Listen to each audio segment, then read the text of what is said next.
Hello my friends, today we're going to be talking about products that I did return and products that I should have returned.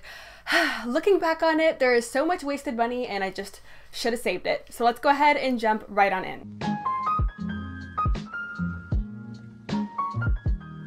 So as I just stated, we are going to be talking about products that I did return, which honestly rarely happens. These are literally like the only 3 products I've ever returned, so you know these products did not work out for me. And we're going to be talking about products that I should have returned and products that I should have just gotten my money back on because I don't even use them or even really like them. And sometimes I see people talking about my favorite products badly and I'm just like, what the hell are you talking about? That product is amazing. So I understand if you take a little bit of offense to it because I do too sometimes. But this is in no way me saying that you suck or that your makeup tastes suck. These didn't work for me and honestly I wish they did because I spent my money on them. I want to be able to use these products, but they just don't work for me. But without further ado, let's go ahead and talk about the first product that I actually returned. And I believe that these 3 products I'm going to talk about are literally the only products I've ever returned, like ever, to Sephora or Ulta. So yeah, these were not my favorite by any means. But I was really excited when I heard that Sephora was getting this new brand in and they were inspired by Korean and kind of Asian beauty, if you will, and they're called Kaja. I'm sure you've heard of them before. They are well known for having the bouncy eyeshadow stacks and they are well known for having these stampable cheek blushes. Now I am a blush whore. I'm a blush fanatic. I absolutely love and collect blushes. It's dumb and insane, but I love it and it makes me happy. So when I saw these blushes and the stamp that was in the shape of a heart and the cute packaging and the stackable packaging, I was like, yes, sign me up. I'll take one right away. So I went ahead and purchased the coral shade and I got the shade 003 Bossy. And this was one of those products that I was literally like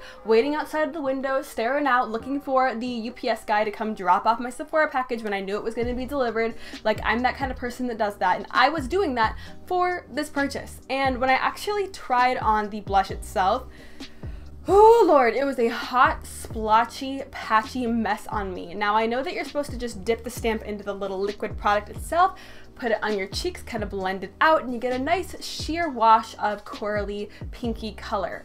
And I tried that multiple times on multiple different occasions. Now sometimes my skin can get a little bit dry and get a little bit patchy, but I figured this would be really good for me because typically I have oily skin, and I figured, hey, well, this product is going to be like a stain. It might work really well with my oily skin. I do feel like products like this could look a little bit dry on the skin depending on your skin type, because when you use like stains on your face and stain blushes in general, it can look a little bit dry. But when I put this on my cheeks, I just did not feel like it blended out evenly. Now the color pigmentation being more sheer was okay because I can just blend a little bit more on top, but when I did that, it got even patchier and it just looked like I had rosacea. It didn't look like I had a nice rosy flush to the cheeks. It looked like I had rosacea or some sort of rash or something going on with my cheeks that I just didn't cover up with like foundation or something. Granted, I don't wear foundation, but you know what I'm saying. It looked like I just had a rash on my cheeks that I just forgot to cover up.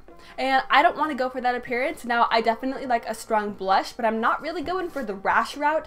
I do like the clown cheek route, don't get me wrong, but the rash route, I'm not really trying to travel down that route today. So unfortunately, I returned it because I just didn't want to waste my money, and it was $23, $24, something like that, and that's a lot of money and I could spend that on something else. So although I'm kind of against returning things and I try not to do it as much as possible, this guy was returned and I got my money back and I spent it on something that I use all the time. So no regrets over here. Now this second purchase, I was so excited for this purchase and I ended up returning it, which obviously tells you that it didn't work out for me. And I did a video on this on my channel, which I'll have linked down below, of course, if you haven't seen it and you want to see how these shadows perform.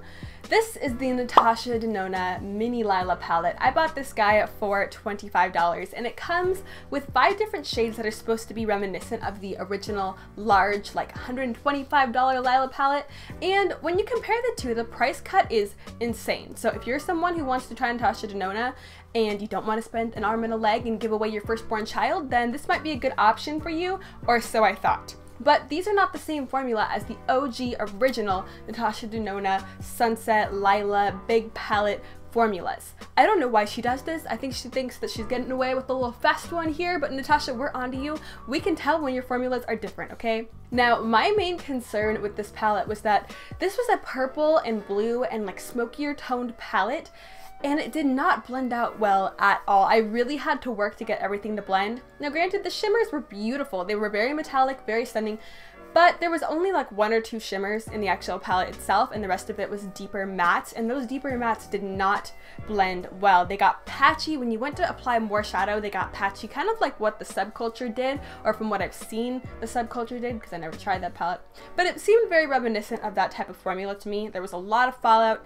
It just didn't blend well, and you know, this is Natasha Denona we're talking about here. This is not like a $5 eyeshadow quad that you get from the drugstore. This is like a high-end stuff, alright? And I know from experience from owning the Natasha Denona Sunset palette that the mattes in those palettes do blend really nicely. It's expensive as all hell, but they blend pretty well. I went ahead and returned it and got my money back, even though I was trying to convince myself to hold on to it, and I was thinking, you know, you can just work with these purples. You can just spend a little bit extra time.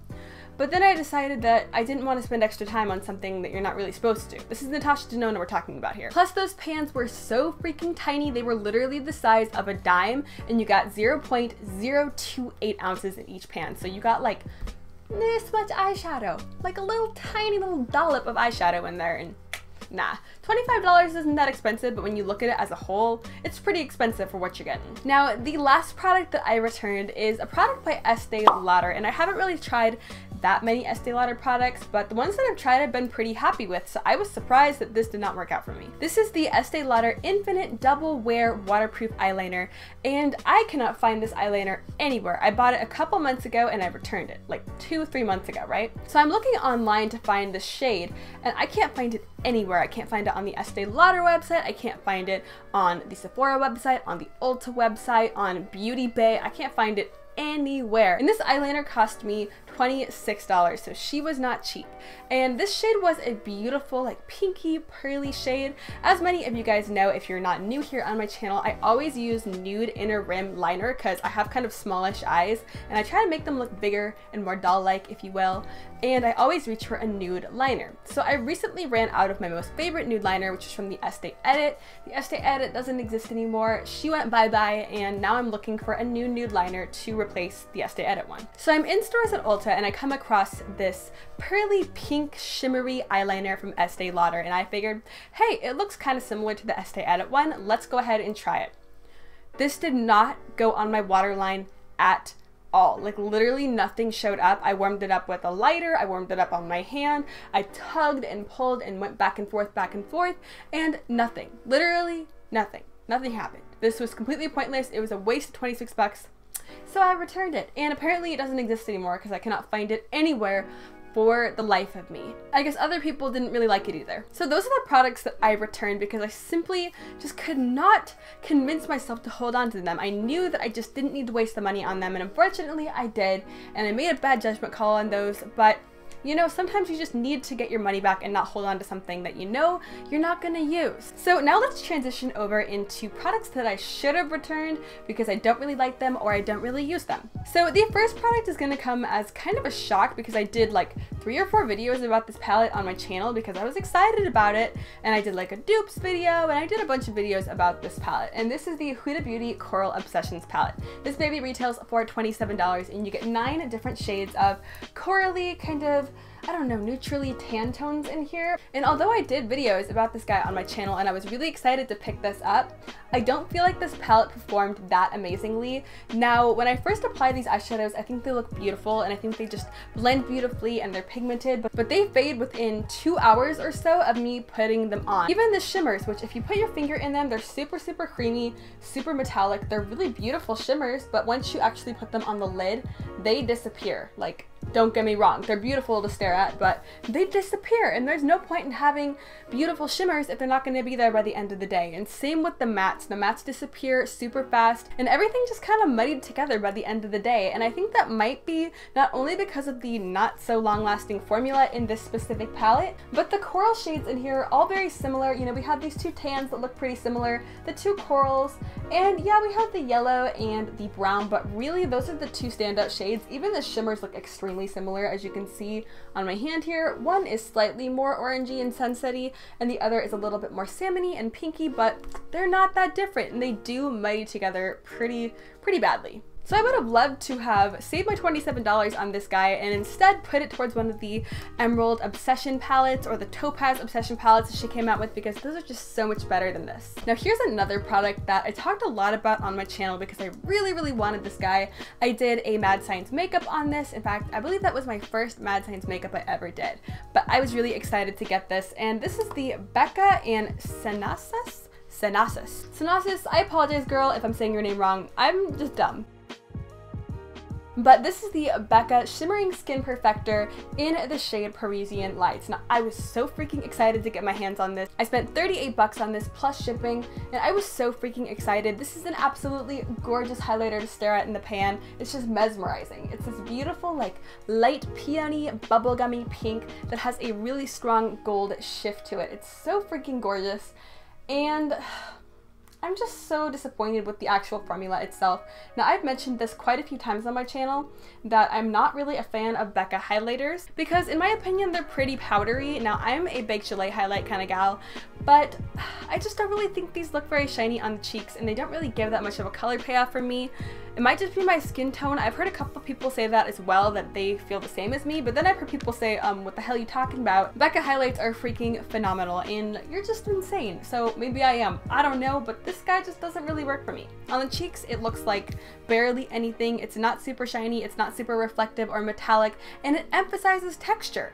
I don't know why. Why does it emphasize texture? If it's not going to be metallic, then I kind of expect it to be a little bit more subtle but smoother, because it is subtle. I have metallic, like bright, in your face out there highlights that do not emphasize texture at all, so sorry Becca, but I can't make up excuses for this, and I regret spending almost $40 on this guy. But if you want a good dupe for this, Clionad's Poppin' Rocks, which is my favorite highlight in the entire world, is extremely close and is super buttery and super metallic and doesn't emphasize a whole lot of texture. And it's like 15 bucks, so you might want to go in that direction if you've been wanting a color like this. And finally, the last product that I wanted to talk about today is the Kevyn Aucoin Sensual Skin Enhancer. This is in the shade SX06, and this is supposed to be like a cream kind of foundation-y, concealer-y product that you can use on your face when you have really dark circles or you have a lot of pigmentation that you need to cover up.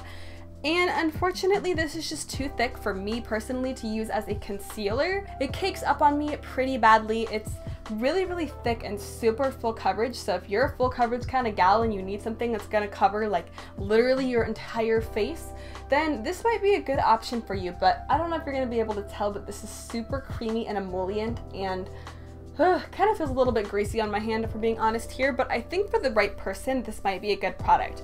Now, I wanted to use this initially as concealer because I have really dark circles and it's hard for me to find things that really cover up the darkness under my eyes. This fella definitely covered the darkness under my eyes, but good lord, was it heavy and was it cakey. And I know a lot of people like to use this for foundation as well, but I personally don't wear foundation, so I don't have really a need for this. And because it doesn't work as a concealer on me, I really don't get use out of this at all, and this was like $54, and I've only really dipped my hand into it 1 or 2 times, including right now, which you just saw me do right here on my arm. Yeah, that was one of the like 2 times I've ever really dipped into this. I basically knew from as soon as I put this under my eyes that this was not the product for me. And this was so much money. I could have gotten a beautiful eyeshadow palette instead of getting this guy, so I'm really upset that I just didn't take the plunge and return it, because that's a lot of money to waste and just to have sitting around in your collection not being used. But those are all of the products that I returned or should have returned, and honestly it kind of bums me out a little bit that I didn't just return them. I mean, I try really hard not to because I know they just go straight into the garbage, but at the same time, it's your hard-earned money that you're working for, and you spend it on a product, you expect it to be good and you expect it to work out for you, and sometimes things just don't. Now, I don't condone returning everything just for the sake of it, but I think that if you spend your money and you find out this just doesn't work for me, then I think that returning it isn't always a bad thing. So I wish I just would have taken that advice when I bought these products, but alas, it is too little too late. But please do let me know down in the comments, what are some products that you returned that just did not work for you, or products that you currently have in your collection that you just wish you would have returned and gotten your money back on, because you work hard for your money and you deserve to spend it on things that you actually enjoy. But with that being said, that is going to be wrapping up today's video. I do hope that you consider subscribing if you have not already. I am doing all sorts of makeup goodness happening here on this channel, so I would absolutely love it if you would hit that subscribe button down below. I do also hope that you consider giving this video a big old thumbs up and turning on the notification bell if you enjoyed the video and you want to see more. But I hope that you are having an absolutely amazing and beautiful day wherever you are, and thank you so much for watching. I hope to see you next time. Bye!